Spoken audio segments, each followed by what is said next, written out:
আমরা দশম স্কন্ধে প্রবেশ করতে চলেছি। দশম স্কন্ধের প্রারম্ভে মহারাজ পরীক্ষিত মুনীন্দ্র শ্রীল শুকদেব গোস্বামী চরণের শ্রীপাদপদ্মে প্রণত হয়ে করজোড়ে নিবেদন করছেন, হে শুকদেব, আপনি কৃপা করে বলুন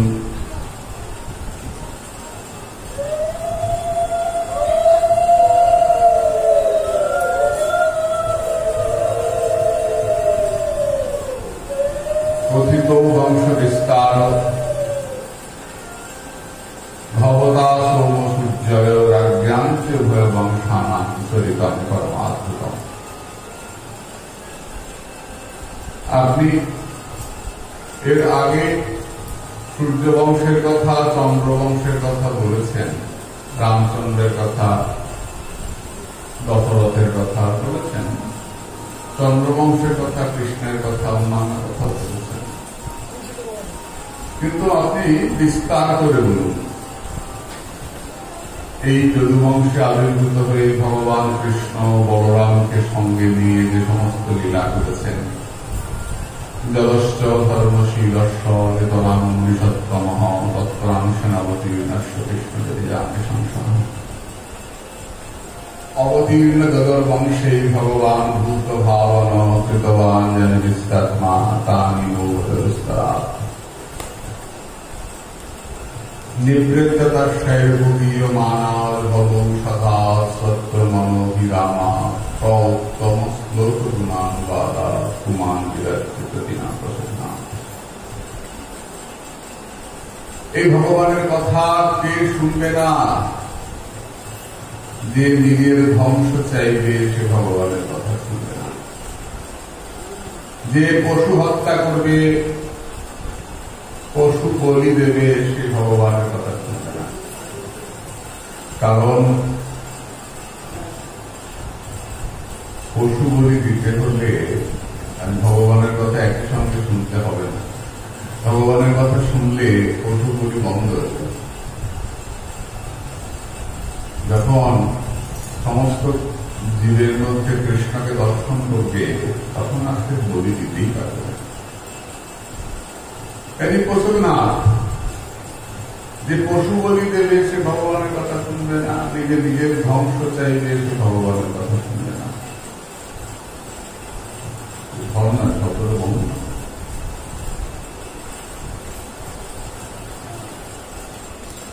আপনি কৃপা করে বলুন সেই ভগবানের কথা। আমি শুনবার জন্য বড় উৎসুক, বড় বিস্তার করে বলবেন, কারণ অল্প কথায় আমার মতো জীবের হৃদয় গলবে না। এই পাষাণ হৃদয়কে গলাতে হলে একেবারে স্রোতের মধ্যে ডুবিয়ে দিতে হবে।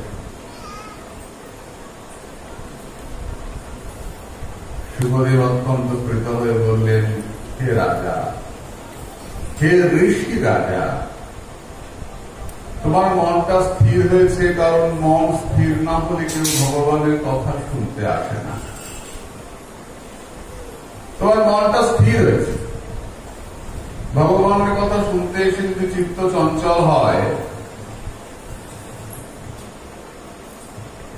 তাহলে বোঝা গেল ভগবানের কথায় মন নাই।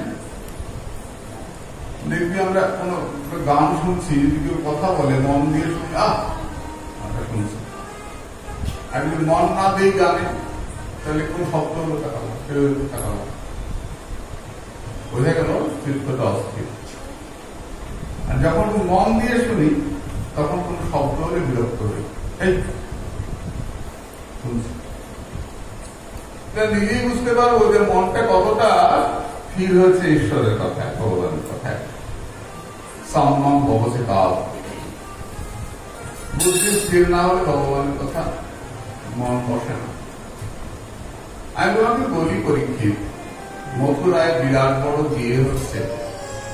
দেবকের ছোট মেয়ে দেবকীর সঙ্গে সুরের পুত্র বসুদেবের বিয়ে হচ্ছে।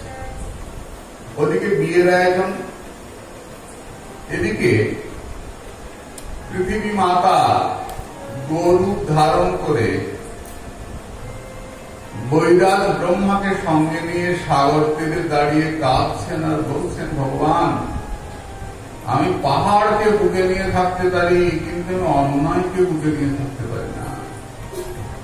আমার বুকে যে অন্যায় বেড়ে যাচ্ছে ঠাকুর, তুমি না বলেছিলে তুমি আসছে রক্ষা করবে। যখন কাঁদছেন পৃথিবী মাতা, এখনো প্র্যাকটিস করতে হবে না, পরে করবে। হরে কৃষ্ণ।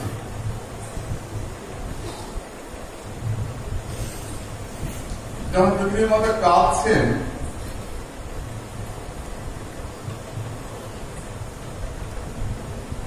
তখন দৈববাণী হলো, পৃথিবীর দুঃখ আমি জানি, হে দেবতারা তোমরা গিয়ে পৃথিবীতে জন্মগ্রহণ করো, যথাকালে আমি যাব। কথা শুনতে পেলেন ব্রহ্মা, সবাই শুনলেন না, সব দেবতারা শুনলেন না।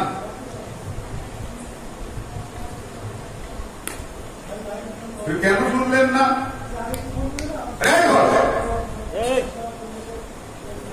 আরে ঘোষটা প্রত্যেক দিনই ভালো করে শুনেছে।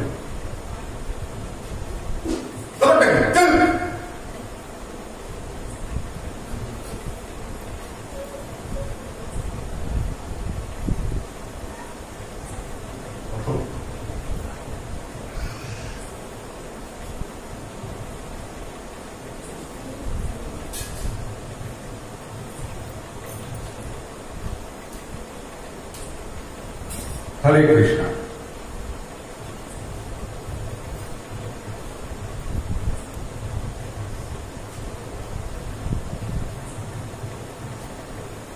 পৃথিবীর দুঃখ আমি জানি,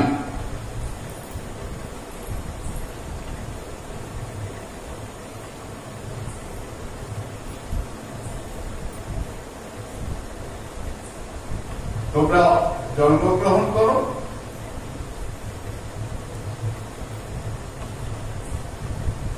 যথাকালে।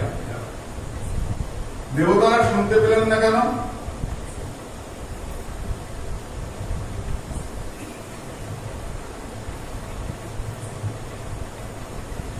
দেবতারা এক মনে শুনছিলেন না,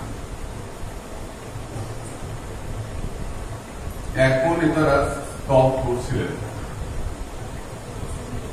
যখনই, আবারও বলি, যখনই মনে স্থিরতা আসবে, যা করো না কেন, অঙ্কই করো আর ইতিহাসই পড়ো আর গানই করো, পাঁচটা অবস্থা তো আমরা জানি। যখন একাগ্রতা আসবে, ক্ষিপ্ত মূল বিক্ষিপ্ত একাগ্র নিরুদ্ধ।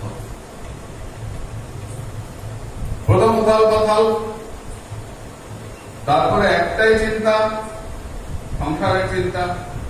তখন জবে বসলেই মনটা উথাল পাথাল, বসলেই মনটা লাগবে না, বেশ কিছু সময় কেটে যাবে, এটা ওটা চিন্তা আসবে।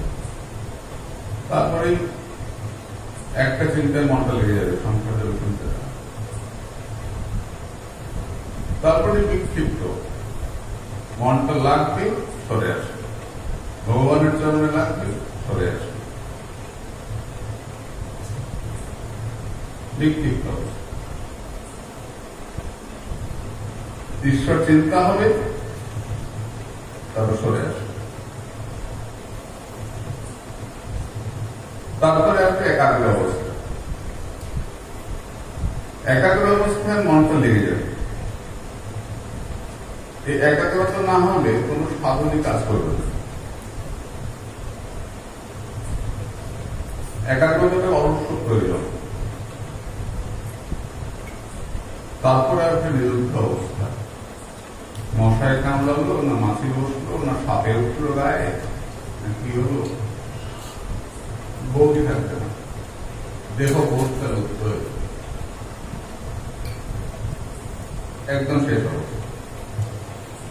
তো সাধনে একাগ্রতাটা খুব প্রয়োজন। ওই আসনে বসলাম আর পাকা পাকান শরীর নাচালাম, মাথা মারলাম, কিছুই লাগলো বেকার।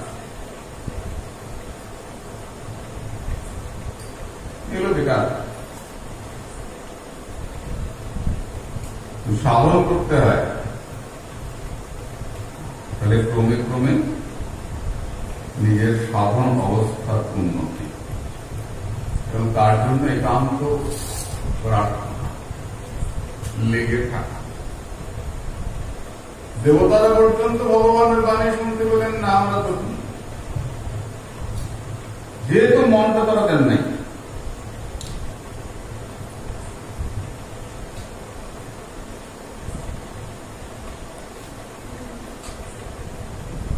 ব্রহ্মা শুনতে পেলেন, দেবতাদেরকে বললেন,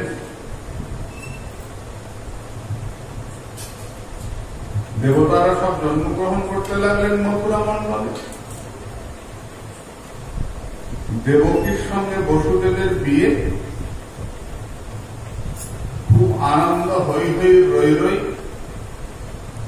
বিরাট করে বিয়ে হলো, অনেক কিছু খাওয়া দাওয়া হলো। বিয়ে বাড়ির খাবার বলে কথা, লুচি থেকে আরম্ভ করে মিষ্টি রেডি থেকে আমিষ্টি, পুষ্পান্ন, ছানার রসা, আর ঠিক জানো পনির শাকে, হ্যাঁ পনির শাকে, এই সমস্ত অনেক উত্তম উত্তম বস্তু, সবকিছু ভোগ হল, ভোগ প্রসাদ পাওয়া হল। প্রসাদ পেয়ে খুব আনন্দ দিচ্ছে, সবাই ঘরে গেছে। পরের দিন সকালে মেয়ে বাপের বাড়ি যাবে, শোভাযাত্রার বার হল।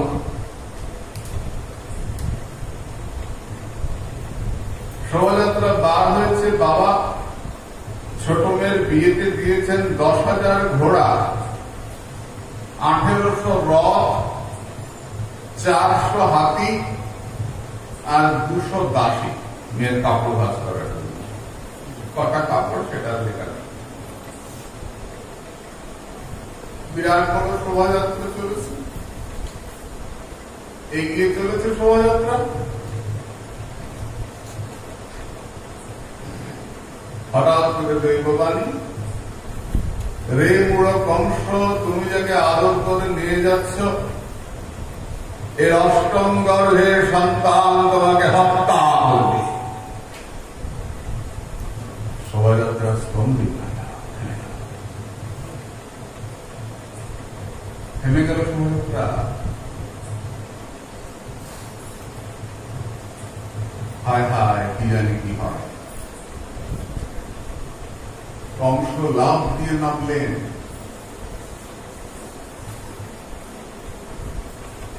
চুলে ধরে নামিয়ে আনলেন বাচ্চা মেয়েটাকে, দেবকী। হাতে উন্মুক্ত তরবারে, তরবারে পা বেশটা, তোকে আমি আদর করে নিয়ে যাচ্ছি ছোট বোন, আর তোর অষ্টম গর্ভের সন্তান আমাকে হত্যা করবে। একদম শেষ করে ছোট্ট মেয়েটা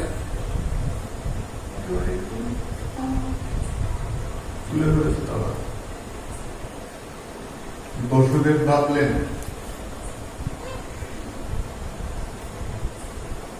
যতক্ষণ বুদ্ধি আছে, যাবৎ বুদ্ধি বলবয়ম, বুদ্ধি আছে, বল আছে, ততক্ষণ বিপদের সঙ্গে লড়াই করতে হয়। খুব মিষ্টি হাসি টেনে নামবেন মুখে, ভেতরে তো হাসি নাই, মুখে হাসি টানছেন। শত্রুর সঙ্গে, শত্রুকে বড় করে দিতে হয়, হেসে কথা বলতে হয়।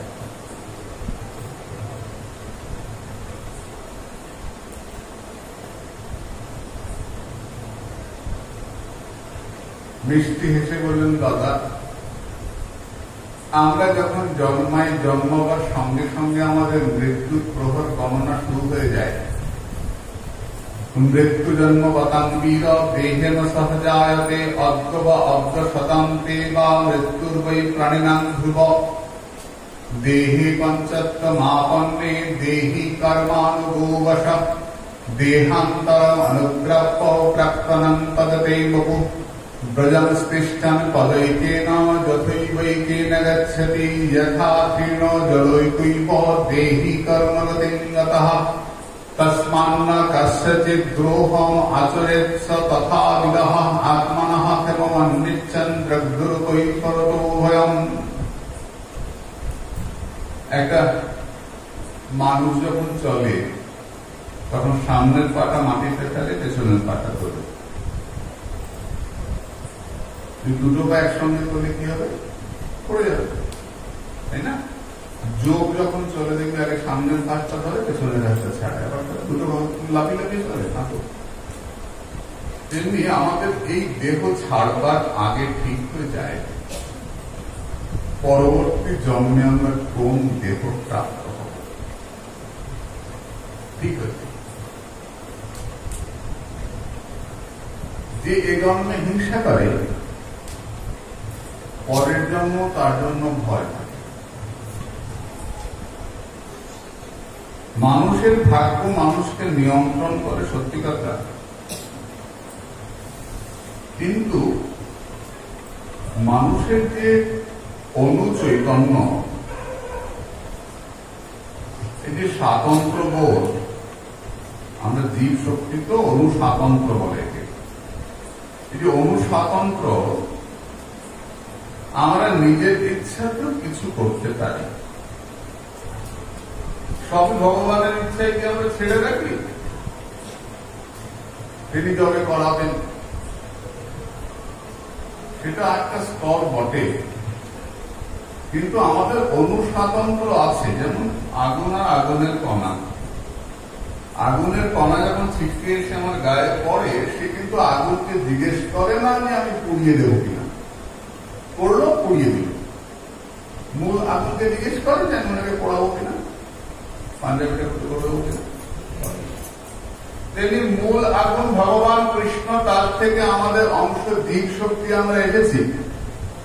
আমাদের অনুস্বাতন্ত্র আছে, আমরা ভজন করবো কিনা, আমরা জপ কীর্তনাদি সাধনাদি করবো কিনা, এটা আমাদের কিছুটা আমাদের উপর নির্ভর করে। জীবের মনেতে যদি প্রতিবাঞ্ছা হয় ঠিক আছে, কিন্তু বাঞ্ছাটা হতে হয় কৃষ্ণ ভজনেরও বাঞ্ছা।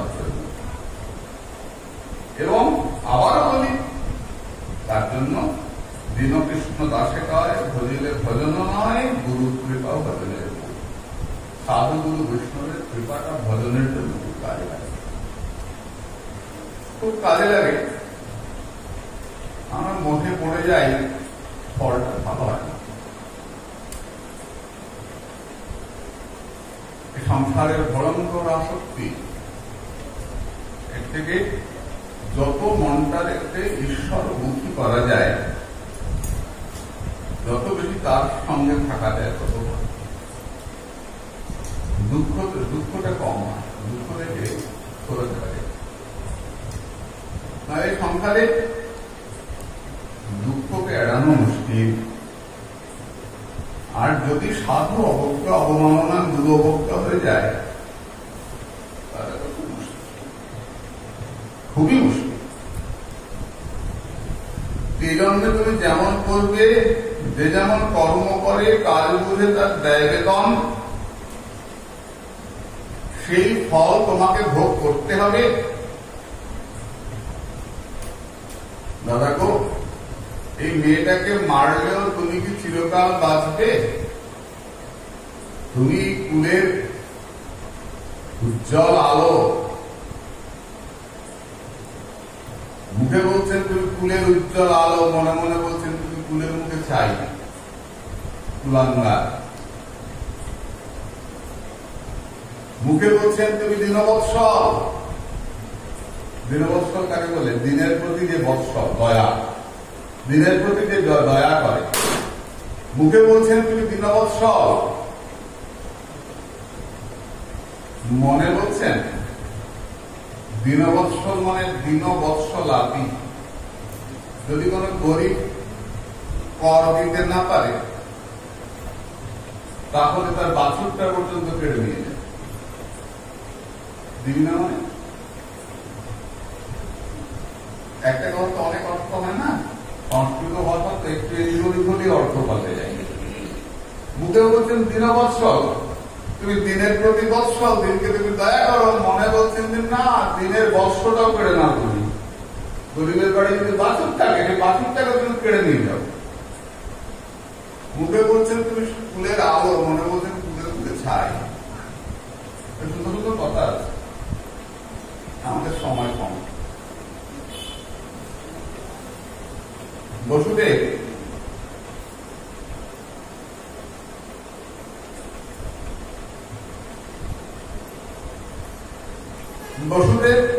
এমন করে বলছেন, দাদা তুমি ছেড়ে দাও, আমি তোমাকে বলছি এর যেগুলো বাচ্চা হবে, যে বাচ্চাগুলো থেকে তোমার ভয় আছে, দ্রব্যই পরত ভয়ম যথেষ্ট ভয়মুক্তিতম, যেখান থেকে ভয় আছে সেগুলোকে তোমার হাতে তুলে দেব। আবার সেই পণ্ডিতের কথা, যথেষ্টে ভয়মুক্তিতম, মাঝখানে একটা লুপ্ত অ আছে। কথাটা হবে যথেষ্টে অভয়মুক্তিতম, যেগুলো তোমাকে মারবে না, যেগুলো থেকে অভয় আছে সেগুলোকে তোমার হাতে দেব। মানে যেটা তোমাকে মারবে ওটাকে বৃন্দাবনে রেখে আসবো, ওর থেকে তোমার হাতে দেবো না। পণ্ডিতের কথা তো, এই কথার খুব মারতে আছে। কংসের তো তখন মাথা গরম, যা শুনেছেন ওইটাই, হ্যাঁ ঠিক আছে ঠিক আছে, ছেড়ে দিলেন। দেখতে দেখতে প্রথম বাচ্চা কীর্তিমন্ত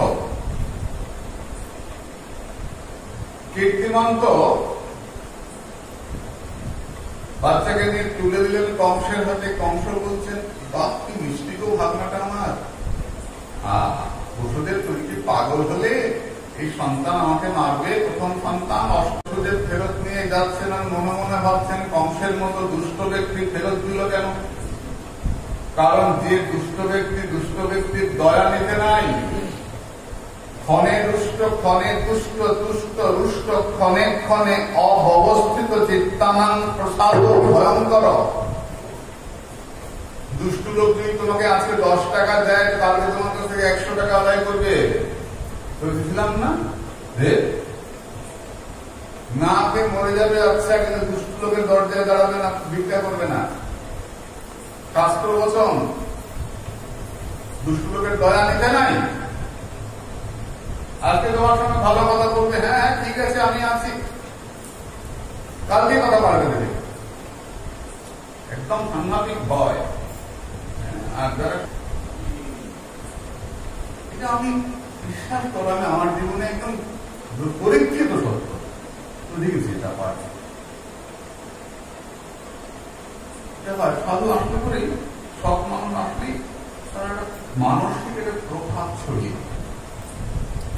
আর দুষ্ট লোক আসলেই দুষ্ট লোকের মনোবৃত্তিটা ছড়িয়ে, যেখানে যারা যারা থাকে তাদেরকে ছুঁয়ে। এই জন্য বলছেন তদ দুর্জন সংসর্গ ভজন সাধু সমাগম। যতটুকু পারো দুর্জনের সঙ্গ ত্যাগ করো, যতটুকু পারো সৎ মানুষের কাছে থাকো। সৎ মানুষ তোমার চিত্তটাকে সৎ করবে, পবিত্র। হরিকথা, ভগবানের কথা, তোমাকে তৈরি করার কথা। কিছু বললেন না, গেছিলাম কিছু বললেন না, আমি বলতে হবে, আমি তার কাছে গিয়ে বলবো। চন্দন গাছ কাউকে বলে না আমার গন্ধ নেবে কিনা, চন্দন গাছের কাছে থাকতে থাকতে চন্দনের গন্ধ। সাধু সঙ্গের একটা প্রভাব। আগুনের কাছে থাকলেই তাপ লাগবে, বরফের কাছে থাকলেই ঠান্ডা লাগবে।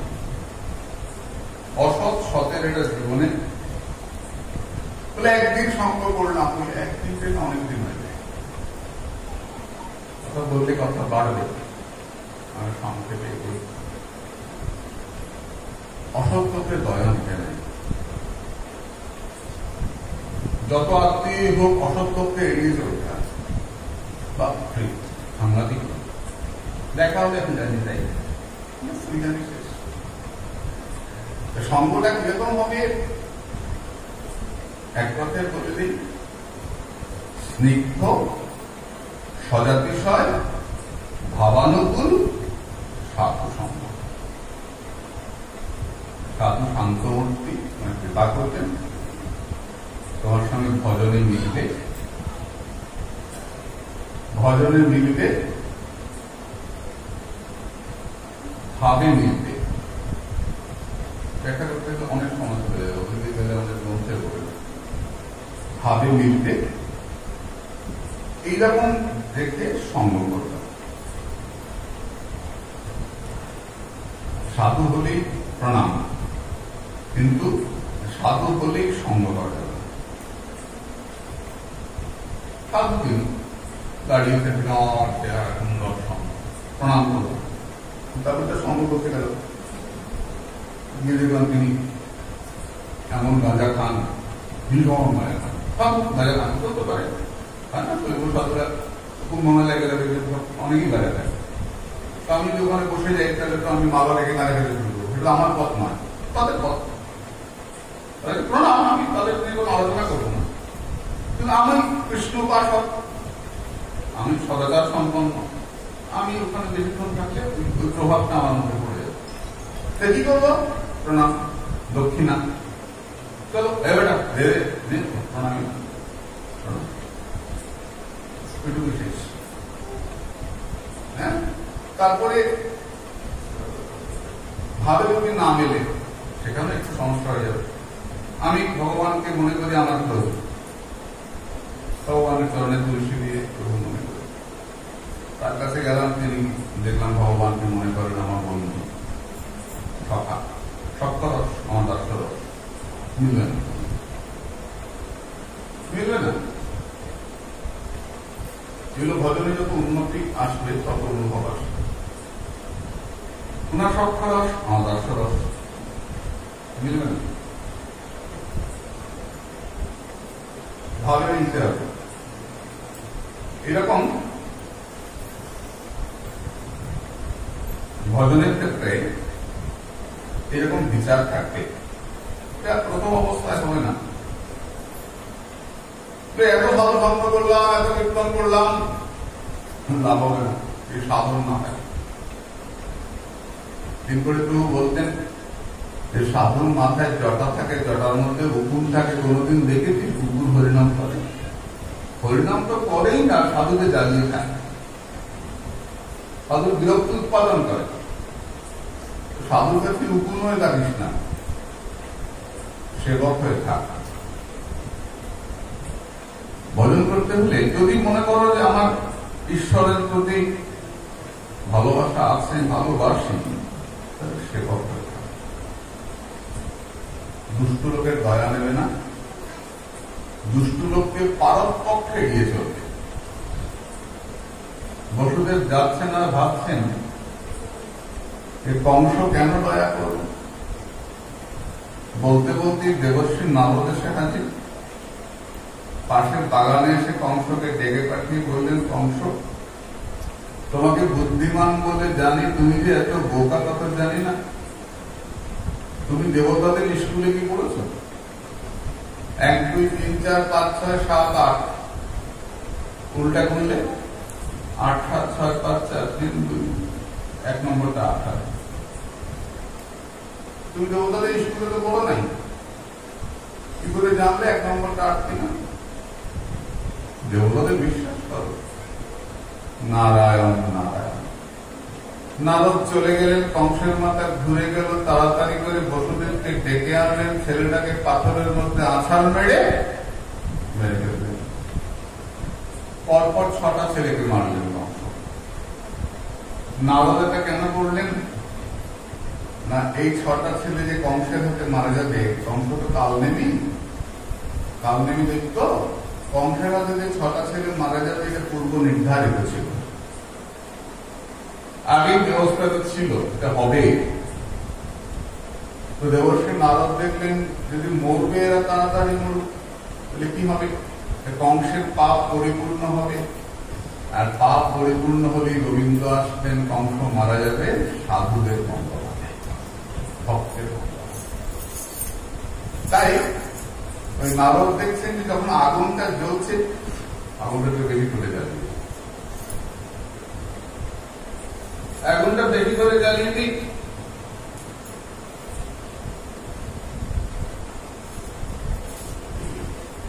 ছটা ছেলে মারা গেল, সপ্তম গল্প। সপ্তম গল্প আনন্দ কষ্ট একই সঙ্গে সব গল্পে আসছে। তাই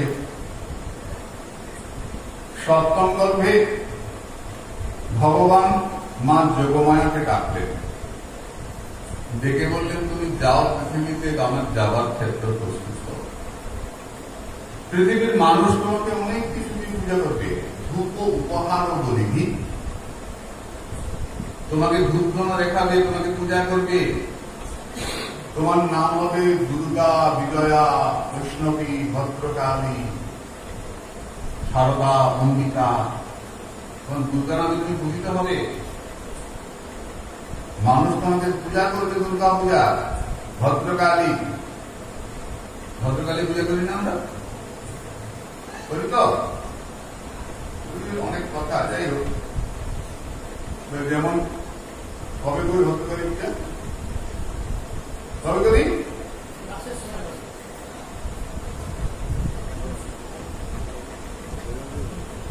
সরস্বতী পুজো।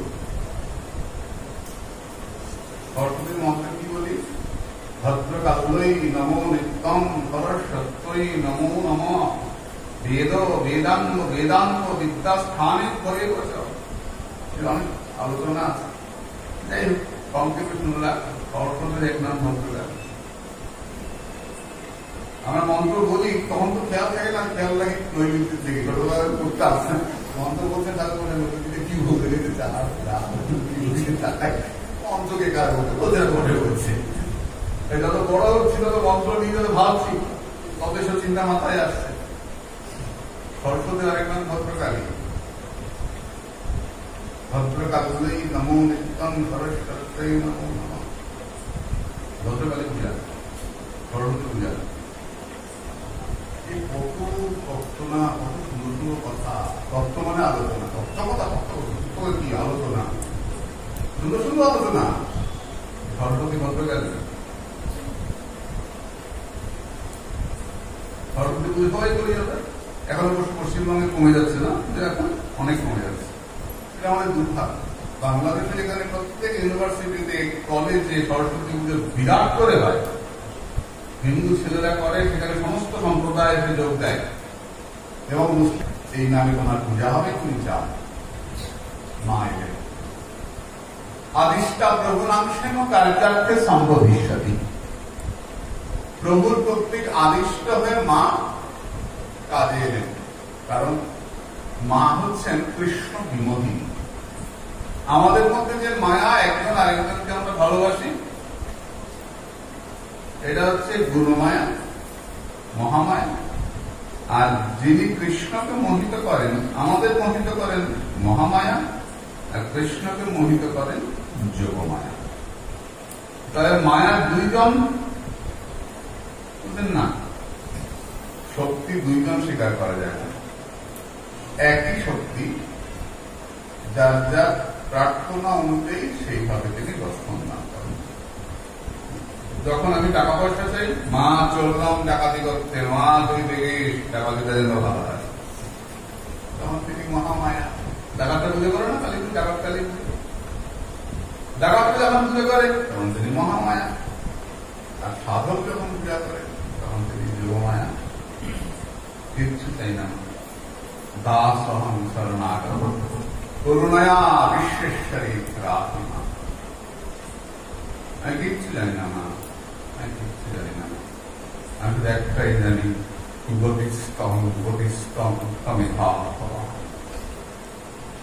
তুমি আমার একমাত্র গতি, তুমি আমার একমাত্র গতি। মা আমি খুবই স্বাধীন, মাকে স্বীকার করতেই হয়। মাকে স্বীকার না করলে পরিপূর্ণ ভগবত কৃপা আসে না। মাকে মানতে, যিনি শক্তিকে স্বীকার করতেন না, ভগবান শঙ্করাচার্য, যিনি শক্তিকে স্বীকারই করেন নাই, শুধু ব্রহ্মকে স্বীকার করেছেন, তাও অনেক কথা। নেতি নেতি বলে ব্রহ্মকে স্বীকার করেছেন। শক্তি আবার ধীরশক্তি ব্রহ্ম। শক্তিকে স্বীকারই করেন নাই, সেই শঙ্করাচার্যকে শিবের অবতার বলা হয়, ভগবান শঙ্করাচার্য। শক্তিকে স্বীকারই করেন নাই, সেই ভগবান শঙ্করাচার্য গঙ্গার ঘাটে পড়ে গেছেন আষাঢ়কে পড়ে গেছেন কাঠিতে, পড়ে গিয়ে উঠতে পারছেন না। এক বৃদ্ধা মা দাঁড়িয়ে আছেন, তো শঙ্করাচার্য পড়ে হাত বাড়িয়েছেন, মা আমাকে সাহায্য করে, উঠতে পারছেন না, লেগেছে, আমি সাহায্য করো। বৃদ্ধা মা বলছেন তুমি নিজে ওঠো। মা আমার শক্তি নাই। বৃদ্ধা মা বলছেন সে কি শঙ্কর, তুমি আবার শক্তিকে স্বীকার করো না? তুমি তো বলো শক্তি বলে কিছু নাই জগতে, নিঃশক্তির ব্রহ্ম, তুমি শক্তিকে স্বীকার করো না কি? শঙ্করাচার্য বলছেন কি তুমি আমাকে শঙ্কর বলে ডাকছো?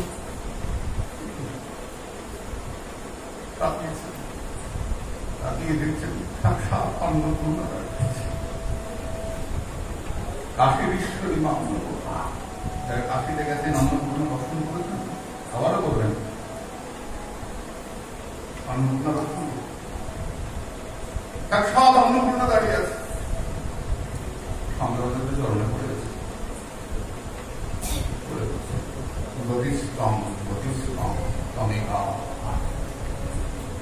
হে ভবানী মা, তুমি আমার একমাত্র গতি, তুমি আমার।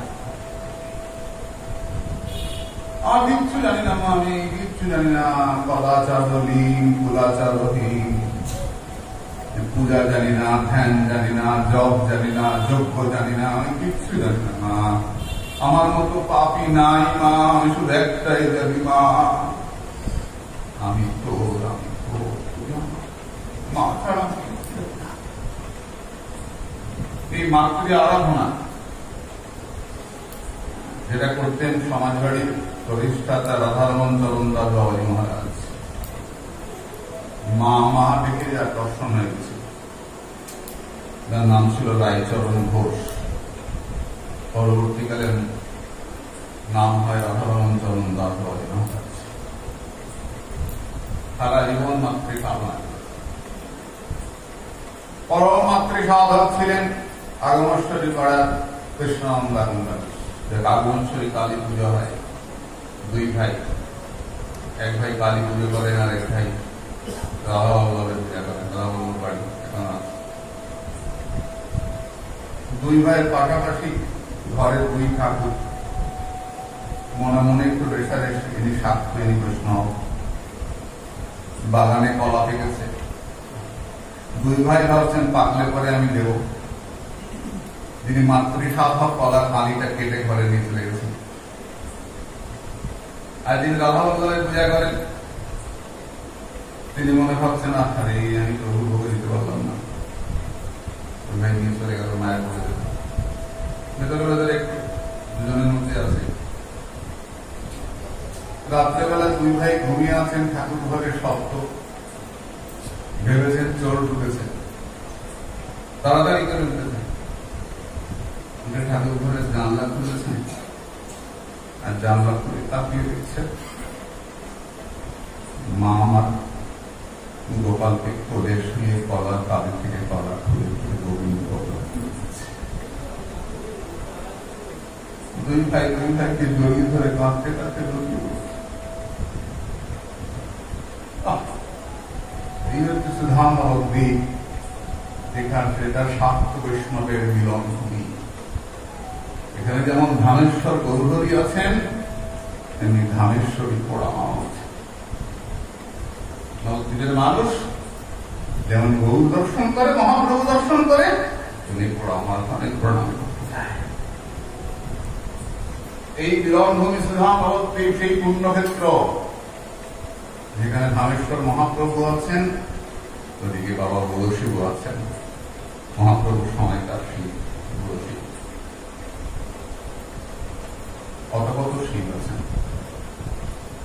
গত বছর এই সুদর্শনের 5 জন শিব এসেছিলেন, চন্দনরা নিয়ে এসেছিলেন 5 জন শিব।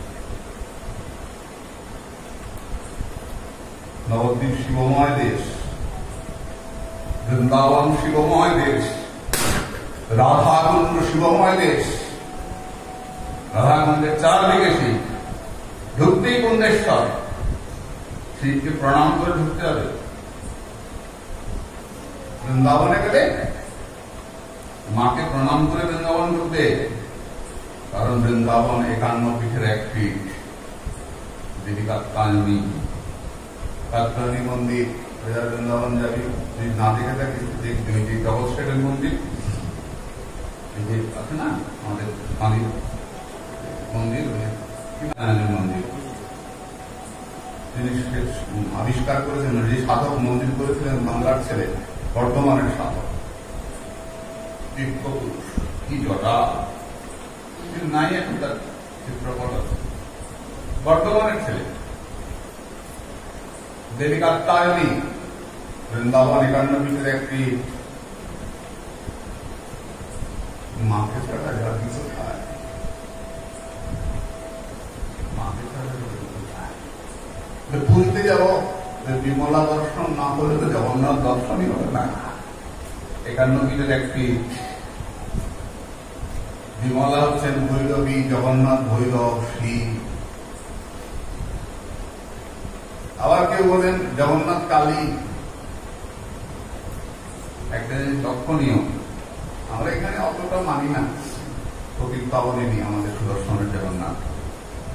জগন্নাথকে কখনো ধুতি পড়ানো হয় না, জগন্নাথকে কখনো ধুতি পড়ানো হয় না, শাড়ি পড়ানো হয়। এখানে তো ছেলেরা লেহেঙ্গা পড়ায়, জগন্নাথকে ধুতি পড়ানো হয় না, শাড়ি পড়ানো হয়। কেন? জগন্নাথ ভেতরে কৃষ্ণ, বাইরে রাধারানী। রাধা আমি উন্নীত করব, এক অপূর্ব বিগ্রহ জগন্নাথ।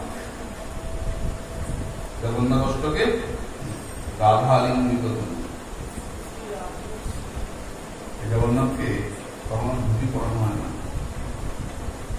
পুরীতে আমাদের যা শাড়িটাই পড়াই, যাতে ভালো লাগে প্রকৃত পাবন জগন্নাথের হাতে বাসি।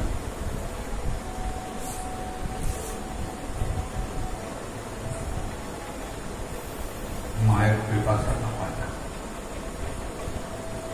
এটা সাধকদের বিশ্বাস, ভাগবতের সম্মুখে। তুমি যাও, মা এলেন।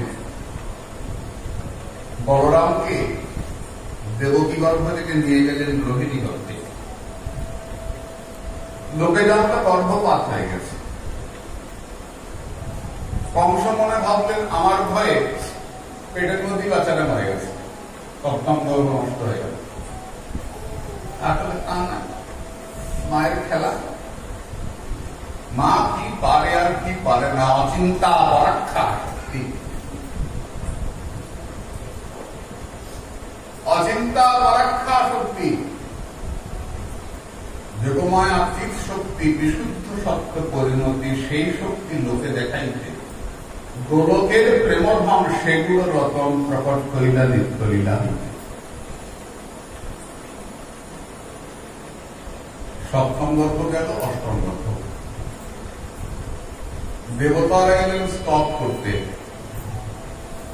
কংসের কারাগারে প্রবেশ করে দেবকী গর্ভকে স্তব করলেন। কংসের কারাগার দর্শন করেছেন না মথুরায়? কয়েকবার গেছি, ইচ্ছে করে না যেতে। কারণ যখনই আমি যাই আর শরীরে একটা জ্বালা, তুমি বলিস খারাপ খারাপ, খারাপ থেকে আমি ভালো হয়ে মরবো না, খারাপ হইনি একদম পরিষ্কার। খারাপ বলুন, খাবো না বলুন, এক দুইয়ে বলুন, যা দেবতারা এলেন,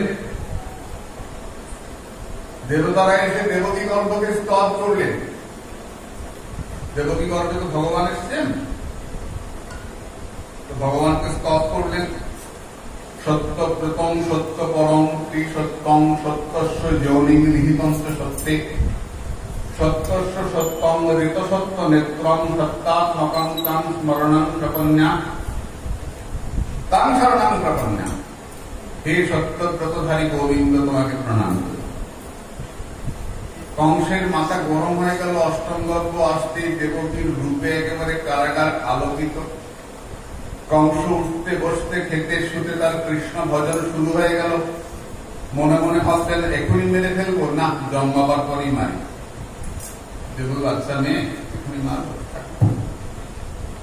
দেখতে দেখতে ভাদ্র মাসের কৃষ্ণপক্ষের অষ্টমী তিথি, রোহিণী নক্ষত্র, মধ্যরাত্রি, নদীর জল সুপ্রসন্ন, সুখস্পর্শ বায়ু প্রবাহিত,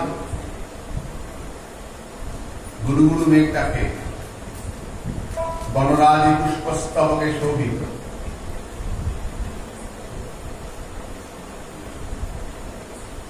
সুন্দর পূজনে বিমোহিত, সাধুর মন আনন্দিত, অসাধুর মন প্রকম্পিত। এক সুন্দর সময়ে কংসের কারাগার আলোকিত করে আবির্ভূত হলেন পূর্ণ বিগ্রহ ভগবান শ্রীকৃষ্ণচন্দ্র। বলে ভগবান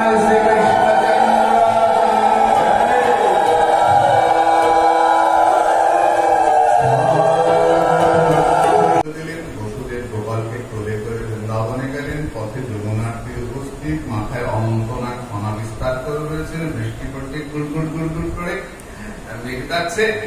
সব যারা প্রহরী ছিল সব ঘুমিয়ে পড়েছে। দরজা খুলে গেল, মা দুর্গা দরজা খুলে দিলেন। বসুদেব গোপালকে কোলে করে যমুনার তীরে, যমুনায় খুব ঢেউ উঠেছে, বড় আনন্দ যমুনা। গোবিন্দ এসছেন, যমুনাকে স্পর্শ করে শেয়ালের পেছন পেছন বসুদেব পৌঁছে গেলেন নন্দালয়ে। নন্দরানীর ঘরে পৌঁছে দেখলেন নন্দরানীর পাশে দুটো বাচ্চা, একটা ছেলে একটা মেয়ে। ছেলেটাকে কৃষ্ণ, একসঙ্গে দু জায়গায় জন্মেছিলেন ভগবান। জন্মেছিলেন তাই কৃষ্ণের জন্মাষ্টমী বলা হয়। আর কোন ভগবানের ক্ষেত্রে জন্মাষ্টমী জন্মতিথি বলা হয় না, ভগবানের কৃষ্ণেরটাই জন্মাষ্টমী বলা হয়। জন্ম এরকম আর কারো হয় নাই। একসঙ্গে দুই জায়গায়, এক জায়গায় 4 হাত, এক জায়গায় 2 হাত, এক জায়গায় বাসুদেব, এক জায়গায় নন্দনন্দন। কি করে হয়? যার ইচ্ছায় কোটি কোটি মানুষ জন্মায়, তিনি জন্মাতে পারেন না। তিনি জন্মেছিলেন। বসুদেব নিজের ছেলেটাকে রাখলেন, মেয়েটাকে তুলে নিলেন। রাখবার সঙ্গে সঙ্গে দুটো ছেলে একটা ছেলে হয়ে গেল। আলাদা হয় নাই, আলাদা হয়েছিল। যে কৃষ্ণ বৃন্দাবন ছেড়ে চলে গেলেন অক্রূরের সঙ্গে, তিনি বাসুদেব কৃষ্ণ নন্দনন্দন বৃন্দাবন থেকে যান নাই, তিনি আজও আছে। 4 হাত চলে গেছিলেন, 2 হাত রয়ে গেছিলেন। তো 4 হাত ওখানে 2 হাত হয়ে এসেছিলেন, তো 2 হাতে এই 2 হাতের সঙ্গে মিলে গেলেন। মেয়েটাকে বসুদেব নিয়ে এলেন, কংসরাজে আছাড় মারলেন। এই তো সবাই জানি ঘটনা। আছাড় মারলেন, মেয়েটা আকাশে উড়ে গেল। রে বুড়া কংস, তোমারে বধিবে যে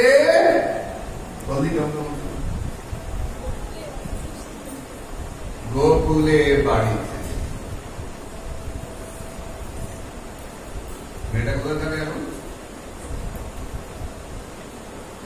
মেয়েটা এখন বাড়ি কোথায়? নন্দপুরে চলে গেল।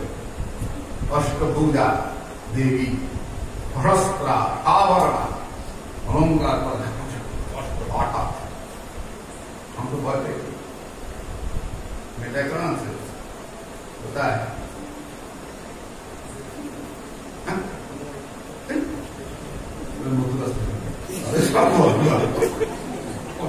বলে গান গাই তো চমৎকার গায়।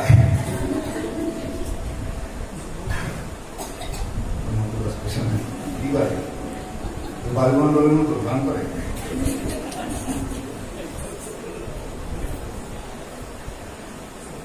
ভাবকির বলে নাকি বায়ুমন্ডলের মতো গান করে, উঁচু গায়। বছরগুলোর আগে বিন্ধ্যাচল স্টেশন, মা বিন্ধ্যবাসিনী, ওই মা বিন্ধ্যবাসিনী যাবেন দর্শন করতে, দর্শন দেখলে ভয় লাগে, কিন্তু খুব আদরের। আমি যখন ঢুকলাম সন্ধ্যে হয়ে গেছে, সন্ধ্যে পার হয়ে গেছে। আমার জীবনে একটা অলৌকিক ঘটনা দেয়।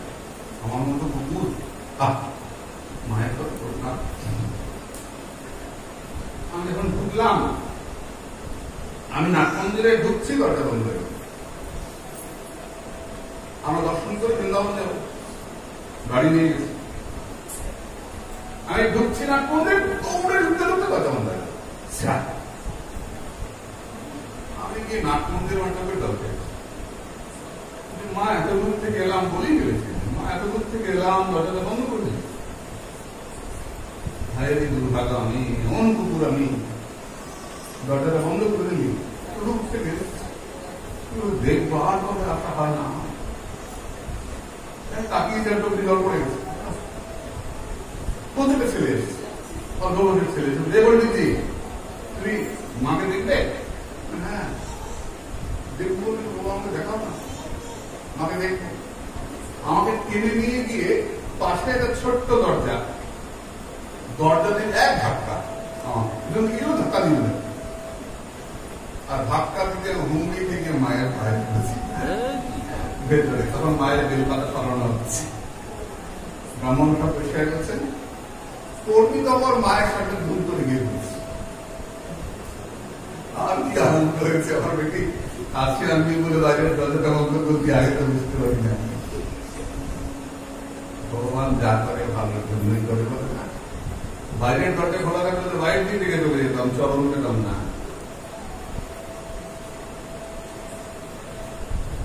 ডেকে নিয়ে পায়ে ফেলবে না।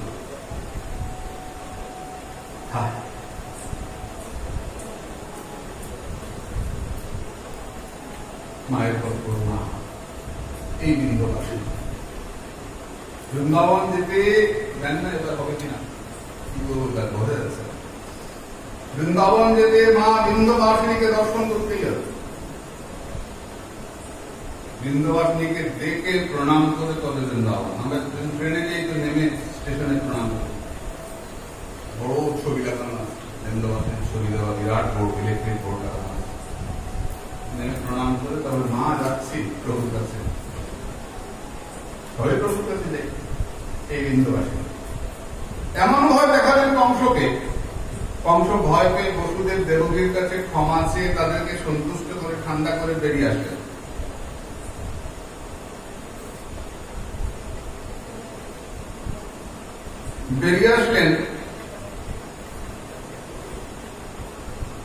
বেরিয়ে এসে মন্ত্রণায় বসলেন, বাচ্চাটাকে মারতে হবে।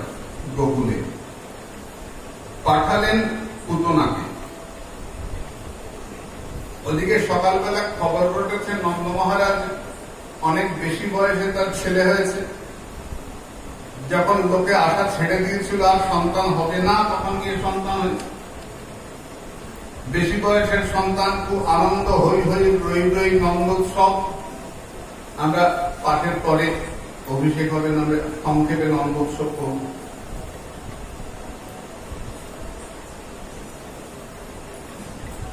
খুব আনন্দ হলো বৃন্দাবনে। নন্দ রাজা কর দিতে গেলেন মথুরায়। কংসকে কর দিয়ে বসুদেবের সঙ্গে দেখা করতে গেলেন। এদিকে পুতনা এসছে, সুন্দর মায়ের দুধ ধরে এসে গোপালকে কোলে কোলে দুধ খাওয়ায়। গোপাল দুধ খাচ্ছেন আর দুধের সঙ্গে প্রাণ ধরে দিয়েছেন টান। পুতনা বলে ছাড় ছাড়ে, গোপাল বলে ছাড়বো না। পুতনা আমার কাছে আসা যায়, কিন্তু আমার কাছ থেকে যাওয়া যায় না। পুতনা বেরিয়ে গিয়ে মাটিতে পড়ল। বিরাট বড় শরীর, বুকের ওপরে গোপাল। ব্রজবাসীরা ছুটে গিয়ে মই দিয়ে নামিয়ে আনলেন গোপালকে। পুতনার শরীরটা টুকরো করে কেটে আগুনে জ্বালানো হলো। মিষ্টি গন্ধে বৃন্দাবন ভরে গেল। বসুদেবের সঙ্গে দেখা করে নন্দ মহারাজ ফিরে আসছেন, মিষ্টি গন্ধ পাচ্ছেন। যে পুতো না, যে পবিত্র নয়, তার মিষ্টি গন্ধ কি করে বেরোচ্ছে? গোপালের স্পর্শে পুতো না পুত হয়ে গেছে, অপবিত্র পবিত্র হয়ে গেছে। গোপালের স্পর্শে পবিত্র হয়ে গেছে। এটা বলতে গেছে। হরে কৃষ্ণ। পুতনাকে দাহ করা হলো, তারপরে এলো গোপালকে কোলে নিয়ে সকলে ঘরে গেলেন। খুব আদর করে গোপালকে পঞ্চামৃত দিয়ে স্নান করানো হলো, পঞ্চগব্য দিয়ে, গোচনা কমায়। গোপাল একটু একটু বড় হচ্ছেন, 3 মাস বয়স হলো, 3 মাসে বাচ্চা উল্টাতে শুরু করে। গোপাল উল্টাচ্ছেন, ব্যাস উৎসব। এটা উৎসব হলেই হলো, যে কোনো একটু উৎসব লাগে তার। চলো পাঠ্য পরিবর্তন। মা খুব ব্যস্ত হলো, সকলটা আসুন। মোষের গাড়ি হয়ে রয়েছে, গোপালকে নিচে শুয়ে রেখে মা ব্যস্ত হয়ে পড়েছেন কাজে। সকলটা আসুন, গোপালকে চেপে মেরে ফেলবে। মেরে ফেলবে গোপালচন্দ্র তার ছোট্ট ছোট্ট চরণ দিয়ে দিলেন লাথি। পুতনা, আমার পুতনা দেখেছে আমার ঠোঁটের জোর, তুই দেখ পায়ের জোর। এমন লাথি দিলেন, মাঝখানের যে কাঠটা থাকে ভেঙে গেল। ধুলো বল না, মাঝখানের কাঠটা ভেঙে গেল, সকটা সুর মারা গেল। ঠোঁটের জোরে পুতনা, পায়ের জোরে সকটা সুর। আছে আমাদের এমন ক্ষমতা? কৃষ্ণ হওয়ার শক্ত অনেকেরই আছে, এই ক্ষমতা আছে। তারপর হলো এক ওষুধ, তৃণাবর্ত ঘূর্ণি ঝড় উড়িয়ে নিয়ে চলে গেল। গোপাল বলে দেবো হাতের জোরটা দেখানো হয়নি। তৃণাবর্তের গলা পেঁচিয়ে ধরে কোলাকুলি, এমন কোলাকুলি করলেন। বাঙালি এরকম কোলাকুলি করে না, বাঙালিতে কোলাকুলি করে না। বাঙালি করি উড়িয়ে বুঝে আমি এমন কোলাকুলি করছেন, তৃণাবর্তের তো জিভে দিয়েছে। তৃণাবর্ত দুম করিয়া পড়িল, কি হইল? ওটা সমাধানে নিতাই গৌর হইল। কৃষ্ণদত্ত মরে গেছে, বলে নিতাই গৌর পায়ে গেছে। নিতাই গৌর হইব, তৃণাবর্ত গেল। তারপর এলেন গর্ভমুনি। গর্ভমুনি এসে অঙ্ক করে বলে দিয়ে গেলেন, নন্দরাজা তোমার ছেলেটা বড় সামান্য ছেলে নয়, ভগবান সাবধানে রেখো। বড় ভালো ছেলে পেয়েছে নন্দরাজা। নন্দরাজা প্রণাম করে বিদায় দিলেন। গোপাল একটু বড় হচ্ছেন, আর যত বড় হচ্ছেন দুষ্টামি বাড়ছে। বাছুরের লেজ ধরে টানা, গরু ঘরে গিয়ে বাছুরের দড়ি খুলে দেওয়া, গরুর বাটে মুখ লাগিয়ে নেওয়া,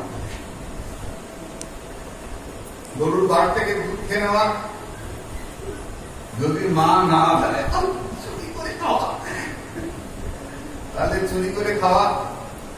লোকের বাড়ি বাড়ি চুরি করা বেড়ে গেল। সারা বৃন্দাবনে গোপাল চোর ঘটে গেল। রোজ চুরি করে, রসগোল্লা থেকে আরম্ভ করে যা পায় পায় আর খায়, পায় আর খায়। আর সবাই এসে নালিশ করে যায়, তোমার গোপাল চোর, তোমার গোপাল চোর। চুরি করিস, এই চুরি করিস, চুরি করিস না, চুরি করে খাবি, যা করবো যা পাবি। শুনলে কথা, গোপাল চুরি করে খেয়েছিল, খুব চুরি করে, যা পায় খেয়ে নেয়, চুরি করে। ভারী দুষ্টু, ভারী দুষ্টু। মায়েরা এসে নালিশ করেন। মা যশোদা বলেন, তাহলে এক কাজ করবি, ঘরটা অন্ধকার করে রাখবি। হয় না, তোমার গোপাল ঢুকলেই ঘরটা আলো হয়ে যায়।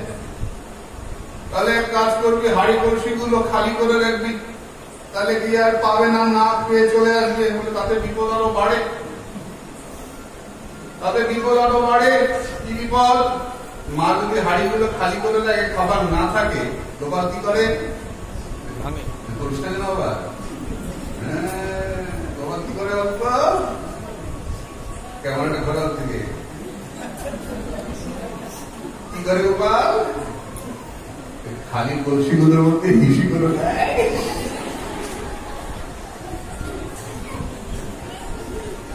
খালি কলসি গুলোর মধ্যে হিসি করে দেয় গোপাল।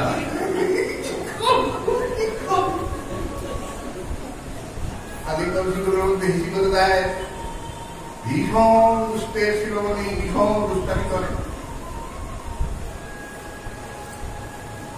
মা ভাবলেন আমি নিজে একবার দড়ি পাক দিই, দেখি তো ছেলেটা কেন চুরি করে। মা জিজ্ঞেস করেছেন কেন চুরি করিস, বলে আমাকে ডাকে। চুরি করি না তো, ডাকে, ডাকলে যাই আর তোমাকে মিথ্যা কথা বলে।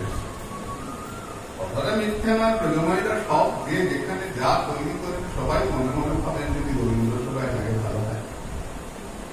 যে বাড়িতে গোপাল যেদিন চুরি করে খায় না, সেই বাড়ির গরুতে তার পরের দিন দুধ দেয় না। আমাদের এই দুধটা যদি রবীন্দ্র সেবায় না লাগে, তাহলে দুধটার দেহ কাটবে। মা দই পাক দিচ্ছেন, গোপালের লীলা কীর্তন করছেন। একদা গৃহ দাসীষু যশোদা নন্দকেহিনী কর্মান্তর নিযুক্তাক্ষ নির্মমন্ত স্বয়ংদি জানি জানি হ্যাঁ গীতানি বলবাল চরিতানি যদি নির্মন্ত্রণ কালে স্মরন্তি তান্ন গায়ত। গোপাল হামাগুড়ি দিয়ে চলে এসছেন, হামাগুড়ি দিয়ে মায়ের মন্থন দণ্ডটা চেপে ধরেছেন। দই পাক দেওয়ার যে মন্থন দণ্ড বাকি ছিল না, পাশে তো দেখেছিলেন, আমি দেখেছি ছিল। কোলে করে দুধ খাওয়াচ্ছেন, তাকিয়ে দেখলেন কড়াই থেকে দুধ উঠলে পড়ে যাচ্ছে। গোপালকে নামিয়ে রেখে দুধের কড়াই নাবাতে গেলেন, গোপালের সম্মানে লাগলো। আমি একটা রাজার ছেলে, আমাকে মাটিতে নামিয়ে দেখা, আমার একটা প্র্যাকটিস নাই।